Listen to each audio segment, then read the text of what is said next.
எல்லா இடங்கள்லயும் நமக்கு பாதுகாப்பு இருக்கும்னு நம்ம உறுதியா சொல்ல முடியாது.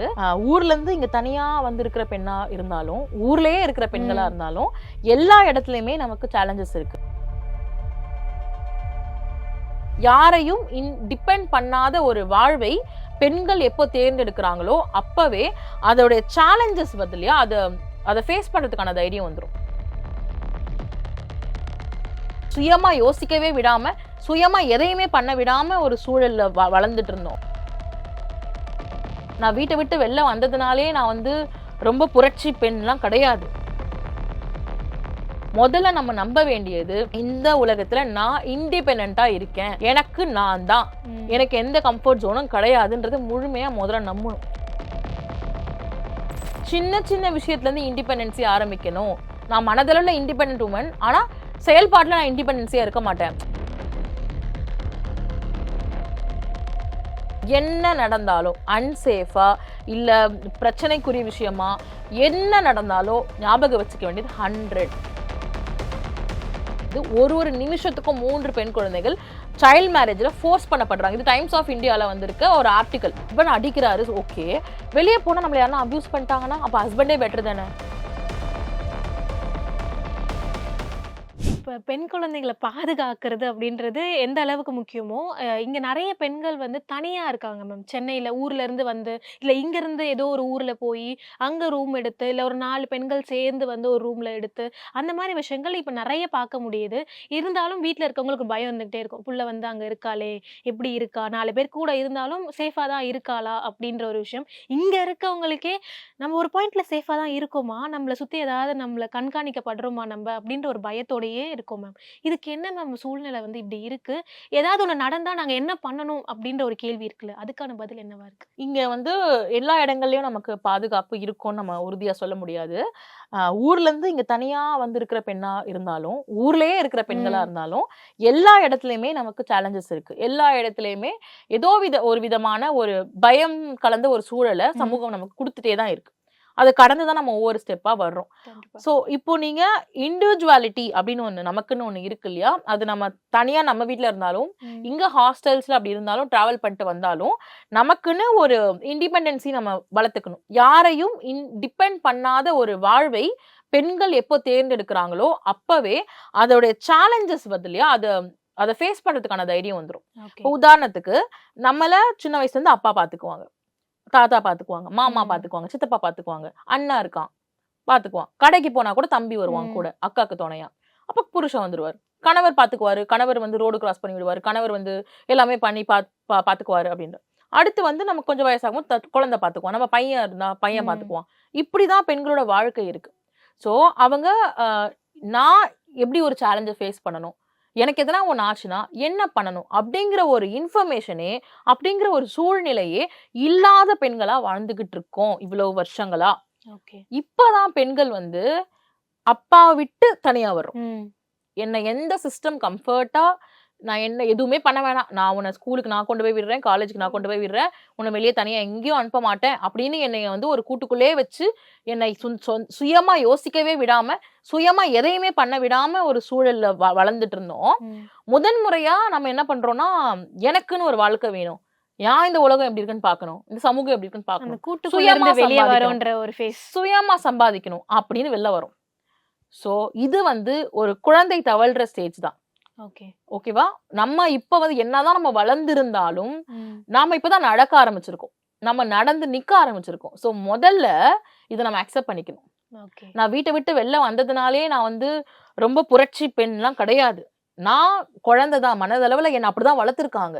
ஸோ வெளியே வந்த உடனே நான் ஓடிட முடியாது. ஸோ நான் சின்ன சின்ன விஷயங்களை பழகிக்கணும், நான் இண்டிபெண்டா முடிவுகள் எடுக்கணும், தைரியமா என் முடிவை நான் நம்பணும், நான் எடுக்கிற முடிவு சரியா இருக்கும் நம்பணும், தப்பா இருந்தாலும் திருத்திக்கணும்.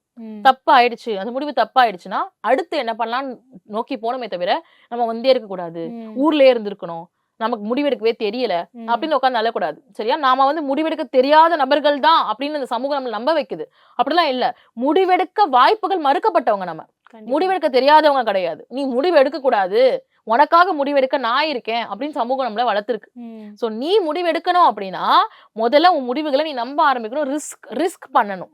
சோ இந்த மாதிரி வெளி உலகத்துல, அதாவது சொந்த ஊர்கள்ல இருந்து வெளி ஊர்களுக்கு தனியா, வெளி மாநிலங்களுக்கு, வெளிநாடுகளுக்கு கூட தனியா பெண்கள் பயணம் பண்ணி வர்றீங்கன்னா முதல்ல நம்ம நம்ப வேண்டியது, இந்த உலகத்துல நான் இண்டிபெண்டா இருக்கேன், எனக்கு நான் தான், எனக்கு எந்த கம்ஃபர்ட் ஜோனும் கிடையாதுன்றது முழுமையா முதல்ல நம்பணும். ரெண்டாவது, நீங்க உங்களுக்கு என்ன நடந்தாலும் தைரியமா அந்த கம்ஃபர்ட் ஜோனை விட்டு வெளில வரணும். போலீஸ் ஸ்டேஷன் போகணுமே, போலீஸ் ஸ்டேஷன்ல நம்ம கம்ப்ளைண்ட் எடுப்பாங்களா, அவ்வளவு நேரம் உட்கார வைப்பாங்களே, ஏதாவது தப்பா கேள்விகள் கேட்பாங்களான்னு யோசிச்சு முன் முடிவுகள் அவ்வளோ ப்ரிசம்ஷன் பண்ணிட்டு நம்ம அதை பண்ணவே மாட்டோம். ஓகேவா, உங்களுக்கு ஏதாவது ஒண்ணு நடந்துச்சுன்னா ஆக்ஷன் எடுக்கணும். நீங்க ஒன்ஸ் வீட்டை விட்டு வெளில வர்றீங்க அப்படின்னா அடுத்து உங்களோட சேஃப்டிக்கு நீங்க மட்டும்தான் பொறுப்பு. இங்க உங்க அப்பா கிடையாது, அண்ணன் கிடையாது, தம்பி கிடையாது, ஹஸ்பண்ட் கிடையாது, யாரும் கிடையாது. அப்போ நீங்க இந்த தனியா ஒரு வாழ்க்கையை வாழணும், இண்டிபெண்டன்ட் உமனா நீங்க வர்றீங்கன்னா சின்ன சின்ன விஷயத்துல இருந்து இண்டிபெண்டன்சி ஆரம்பிக்கணும். நான் மனதளவுல இண்டிபெண்டன்ட் உமன், ஆனா செயல்பாட்டுல நான் இண்டிபெண்டன்சியா இருக்க மாட்டேன். அதாவது நான் வீட்டை விட்டு வந்துட்டு நான் இண்டிபெண்டன்ட், ஆனா எனக்கு கேஸ் சிலிண்டர் எடுத்து உள்ள வைக்கிறதுக்கு என் ஃப்ரெண்டு தான் வரணும், தண்ணி கேனை தூக்கி கவுக்கிறதுக்கு எனக்கு ஏதாவது ஒரு ஆம்பளை தான் வரணும், சைடு ஸ்டாண்ட் எனக்கு லைக் சென்டர் ஸ்டாண்ட் போடுறதுக்கு யாராவது தூக்கி தான் விடணும், போலீஸ் ஸ்டேஷன் தனியா போக பயமா இருக்கும். இதையெல்லாம் நீங்க பேசிக்கிட்டு நீங்க ஒரு இண்டிபெண்டன்ட் உமன் அப்படின்ற தோட்டத்துக்குள்ள வர முடியாது இல்லையா? சும்மா வெளியே ஸ்ட்ராங்கா இருக்கேன்னு காட்டாம உள்ளுக்குள்ள நம்ம அதை வளர்த்துக்கணும். அது அந்த குவாலிட்டிஸை நம்ம ஒன்னொன்னா வளர்த்துக்கணும்.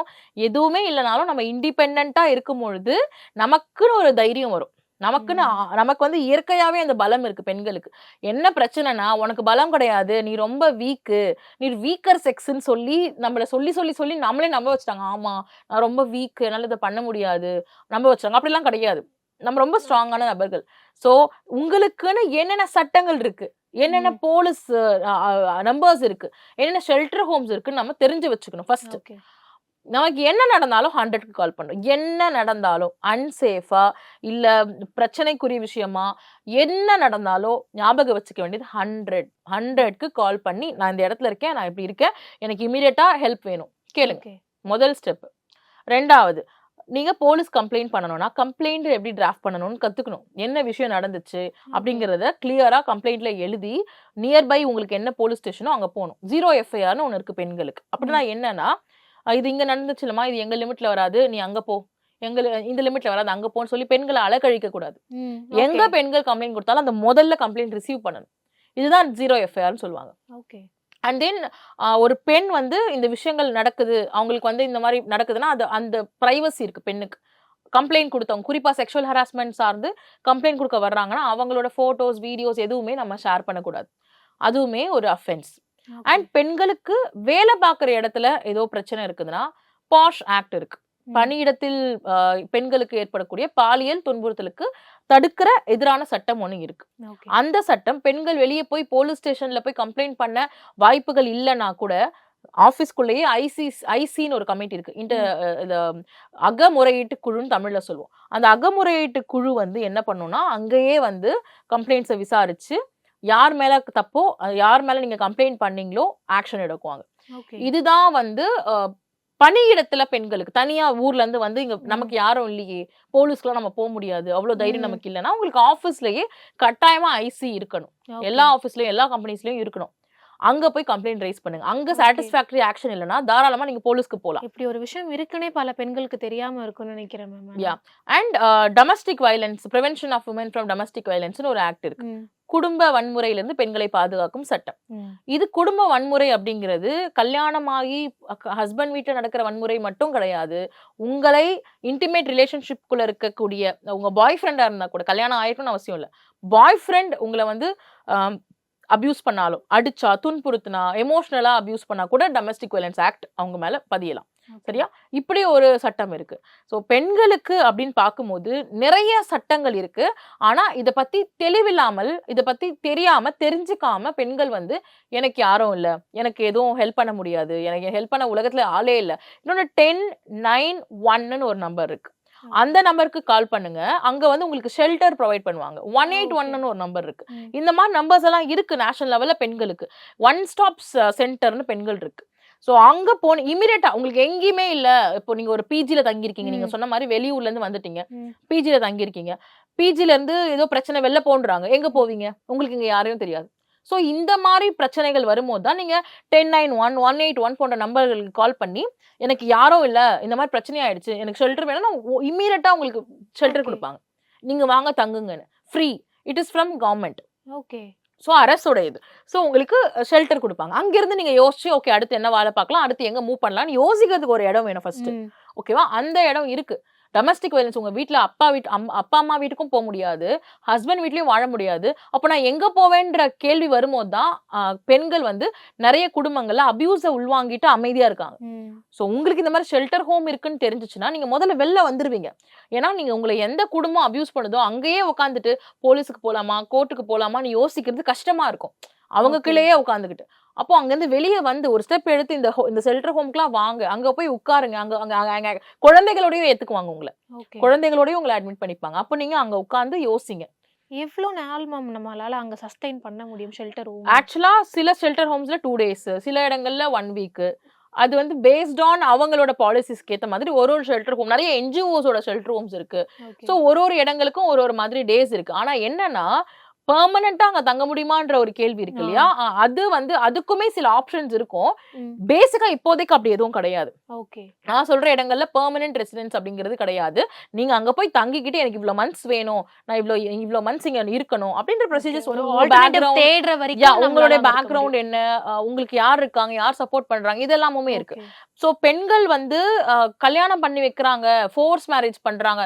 இந்தியால பாத்தீங்கன்னா ஒரு நிமிஷத்துக்கும் 3 பெண் குழந்தைகள் வந்து ஒரு நிமிஷத்துக்கும் 3 பெண் குழந்தைகள் சைல்ட் மேரேஜ்ல ஃபோர்ஸ் பண்ணப்படுறாங்க. இது டைம்ஸ் ஆஃப் இந்தியால வந்திருக்க ஒரு ஆர்டிகல். சரிங்களா? சோ யோசிச்சு பாருங்க, அவ்வளவு சைல்ட் மேரேஜ் ஃபோர்ஸ் இருக்கு. அப்போ அந்த மாதிரி பெண்கள் கூட இல்ல அந்த மாதிரி குழந்தைகள் கூட 1098 கால் பண்ணலாம். பெண்கள் வந்து இந்த ஷெல்டர் ஹோம்க்கு வந்துடலாம். வீட்டுல கல்யாணம் பண்ணி வைக்க ஃபோர்ஸ் பண்றாங்க, எனக்கு என்ன பண்றது தெரியலன்னா இந்த நம்பர்ஸ்க்கு கால் பண்ணி நீங்க அந்த ஷெல்டர் ஹோம்க்கு வந்துடலாம். சோ இந்த ஆப்ஷன்ஸும் இருக்கு. உங்களுக்கு வந்து தமிழ்நாடு மகளிர் ஆணையம் இருக்கு. மகளிர் ஆணையம் கிட்ட போய் கம்ப்ளைண்ட் கொடுக்கலாம், கமிஷனர் கிட்ட கம்ப்ளைண்ட் கொடுக்கலாம். நீங்க ஒரு கம்ப்ளைண்ட் கொடுக்குறீங்க ஒரு போலீஸ் ஸ்டேஷன்ல, உங்களுக்கு சரியா ரெஸ்பாண்ட் பண்ணலன்னா நீங்க கமிஷனர் ஆபீஸ்ல அதுக்கு அடுத்து என்ன ஹைரார்கின்னு பாருங்க. மகளிர் ஆணையங்கள் இருக்கு, அங்க போய் கம்ப்ளைண்ட் பண்ணுங்க. சிஎம் செல் இருக்கு. சோ இந்த நிறைய ஆப்ஷன்ஸ் இருக்கு. என்னன்னா இது எதையுமே நமக்கு என்னென்ன விஷயங்களும் நம்ம கிட்ட வந்து சேருது. இந்த பெண்கள் எப்படி அபியூஸ் பண்ணிட்டாங்க, ரேப் பண்ணிட்டாங்க, இந்த பொண்ணை எரிச்சிட்டாங்க, இந்த பொண்ணு செத்து போச்சு, தூக்கு மாடி செத்து போச்சு, மாத்திரை சாப்பிட்டு செத்து போச்சு, இதெல்லாம் ரீச் ஆகுதே தவிர நீ சேஃபா வாழ்றதுக்கு இந்த விஷயங்கள் இருக்குன்றது வைரல் ஆக மாட்டேங்குது. கண்டிப்பா. ஓகேவா? நீ இந்த மாதிரி விஷயங்கள் பண்ணா இதெல்லாம் ஆயிடுது, நெகட்டிவ், அவ்வளவு நெகட்டிவ் விஷயம், உன்னால வாழ முடியாது, அவ்வளவுதான், நீ வரல வந்து இப்படிதான் சாகணும், இந்த விஷயங்கள் பெண்கள் கிட்ட அதிகமா போய் சேருது. இதை இந்த சமூகம் மீடியா மூலமா வைராலிட்டி மூலமா கொண்டு போய் சோசியல் மீடியா மூலமா பெண்கள்கிட்ட சேர்க்குது.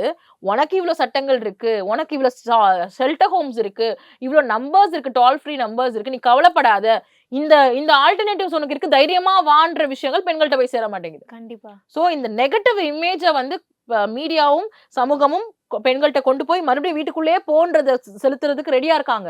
நீ தைரியமா வா, உனக்கு இவ்வளவு ஆல்டர்னேட்டிவ்ஸ் இருக்குன்ற இந்த மாதிரி தகவல்களை பெண்கள் காதுகளுக்கு சேரவே விட மாட்டாங்க, சேர விட மாட்டாங்க. சோ நீங்க போய் தேடுங்க, என்ன சட்டங்கள் இருக்கு, கூகுள் இருக்கு, ChatGPT இருக்கு, என்னென்னமோ இருக்கு, நீங்க போய் தெரிஞ்சு வச்சுக்கணும். இது எல்லாமே நீங்க தெரிஞ்சு வச்சுக்கோங்க. that will be helpful for you. Ma'am, ஏதாவது ரியல் லைஃப் இன்சிடென்ட்ஸ் நீங்க பார்த்து இல்ல உங்களுக்கே வந்து இந்த மாதிரி என் ஃப்ரெண்டுக்கோ இல்ல நீங்க பார்த்த கேசஸ்ல இந்த மாதிரி வந்து தங்கி இருந்திருக்காங்க, உங்களுக்கு இப்படி ஒரு விஷயம் நடந்தது, ஆனா இதுக்கான சொல்யூஷன் இப்படி இருந்தது அப்படின்ற மாதிரி? சோ ஒரு பொண்ணு வந்து ரொம்ப வருஷமா அவங்களுடைய டொமஸ்டிக் வயலன்ஸ்லயே இருந்தாங்க, குடும்ப வன்முறையில. ரொம்ப மோசமான தாக்குதல்கள், சின்ன சின்ன விஷயம், இந்த மாதிரி ட்ரெஸ் பண்ணணும், இந்த கண்ணாடி போடக்கூடாது, நீ கண்ணு அவங்களுக்கு சரியா பார்வை இல்லை, கண்ணாடி போட்டா அது போடக்கூடாது, அசிங்கமா இருக்கு, அதனால நீ போடக்கூடாது, இந்த விஷயங்கள், இந்த மாதிரி ட்ரெஸ் போடணும், நீ ரூம்குள்ளதான் இருக்கணும், வெளியே ஹால்குள்ள வரக்கூடாது. அப்புறம் வந்து அவங்கள போட்டு கொடூரமா அடிக்கிறது, தாக்குறது எல்லாத்தையும் கடந்துட்டாங்க. சரி, இதுக்கு மேல நின்னா நம்ம உயிருக்கே ஆபத்துங்கிற ஸ்டேஜ்ல அவங்க வெளில வர்றாங்க. வெளில வரும்போது ஃபேமிலியுமே இதே மாதிரி தான் சொல்றாங்க. ஃபேமிலியுமே வந்து இல்ல நீ எப்படி நீ வெளில வந்த, உன்னை நாங்க எப்படி வச்சு பாத்துக்கிறது, இப்படியும் ஒரு விஷயம் பண்றாங்க. அந்த பொண்ணு இறுதியா வந்து என்ன பண்றாங்கன்னா, ஓகே இதுக்கு மேல நமக்கு லைக் நம்ம ஃபேமிலியும் சப்போர்ட் இல்ல, ஹஸ்பண்ட் வீட்டுக்கு திரும்பி போக முடியாதுன்னும் போது இந்த ஒன் ஸ்டாப் ஷெல்டர்ஸ், அப்புறம் இந்த மாதிரி ஷெல்டரை பத்தி கேள்விப்படுறாங்க. ஒன்னும் இல்ல, அங்க போய் தங்குறாங்க. ஓகேவா? அவங்க குழந்தை இருக்கு, குழந்தையோட போய் தங்குறாங்க.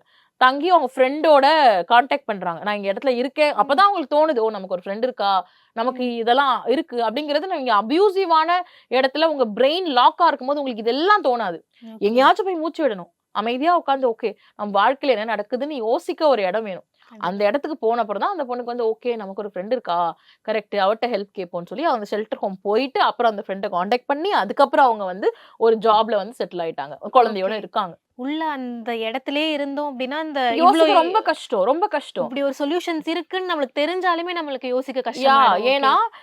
அவங்க வந்து நம்ம எங்க போவோம், நம்ம நம்ம ஹஸ்பண்ட் அடிக்கிறாரு ஓகே, வெளியே போனா நம்மள யாரா அபியூஸ் பண்ணிட்டாங்கன்னா அப்ப ஹஸ்பண்டே பெட்டர் தானே. ம். நமக்கு வெளியே மட்டும் சேஃப்டி நீ எப்படி நம்ம நம்புறது? ஓகே. உலகத்துல எவ்வளவு நடக்குது பெண்களுக்கு, வெளியே போய் மாட்டிக்கிறதுக்கு நம்ம ஹஸ்பண்டே அடி வாங்கிக்கலாமே. இப்படி ஓகே. ஒரு டெசிஷன் எடுக்கிறாங்க. அப்போ வெளியே அப்படின்னாவே பெண்கள் இதுதான் யோசிக்கிறாங்க. ம். வெளியேங்கிறது வேற. உங்களுக்கு வந்து ஓகே. எவ்வளவு சட்டங்கள் இருக்கு, எவ்வளவு வந்து சென்டர்ஸ் இருக்கு, எவ்வளவு யூனிட்ஸ் இருக்கு ஹெல்ப் பண்ண, எவ்வளவு சிஸ்டம்ஸ் இருக்கு. இது எல்லாமும் நீங்க பார்க்கணும். வெறும் நெகட்டிவ் விஷயங்கள் மட்டுமே பார்த்துட்டு நான் இதுக்குள்ளவே இருந்து சாக போறேன் அப்படின்ற டெசிஷன் எடுக்கிறது ரொம்ப ரொம்ப தப்பு. ம். நம்ம வாழ்க்கையை நம்ம வாழணும் பெண்கள் கண்டிப்பா. அப்படின்றது. நீங்க சொன்ன மாரி ஒரு சைடு மட்டுமே நம்ம எல்லாருக்கும் காட்டப்பட்டுட்டு இருக்கு. அதுக்கு இன்னொரு சைடு இருக்கு அப்படின்றத அந்த சைட்ல இருந்து வெளியே வந்து பார்த்தா தான் அந்த புரிதல் வரும் யா அப்படின்றது புரிஞ்சிருக்கு மேம். பார்க்குறவங்களுக்கும் மேபி யாராவது அத ஃபேஸ் பண்ணிட்டு இருந்தாங்கன்னா, அவங்களுக்கான வழிகளாவுமே இது வந்து போய் சேரும் அப்படின்றதுக்கு நாங்க நம்புறோம். நன்றி ma'am. Thank you so much for the thank time. You.